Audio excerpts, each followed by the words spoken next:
runtii farxadii ah inaan ka soo qayb galo xafladan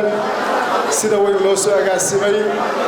waana u mahadnaqayaa cid kasta oo ka soo shaqaysay oo sidan u soo abaabushay runtii aad baan ugu mahadnaqayaa marka labaad waxaan hambalyeeynaya soo dhaweynaya kawaadirta ku soo biirtay xisbiga xildhibaanada iyo siyaasiyiinta iyo aqoon-yahanka waxaan leeyahay soo dhawaada ku soo dhawaada xisbigiinii ku soo dhawaada xisbiga wadani halhayskiisu waxa weeye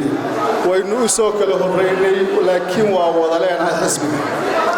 aad iyo aad baan idin soo dhaweynaya inta markaan ka gudbo waxaan rajaynayaa insha Allah ta'ala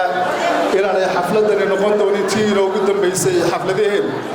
aynu ku kulanaa ay badan doonaan kol hadii la caymay xilligii loo tartami lahaa madaxtinimada dalka xisbiga wadani waxay tahay ujeedadiisa iyo yoolka uu higsanaya in uu dalka isbedel muuqda oo lagu badbaadinayo uu ka sameeyo waxaanu rajaynaynaa gobolka awdal inuu budhigu noqon doono isbedelka aynu rajaynayno intii hore aynu hawlahan wadnay waa kelmad kaftana markaan idhaahdo gobolka awdal iyo qaabka taageerayaasha xoogaa salug bay iga jiray aniga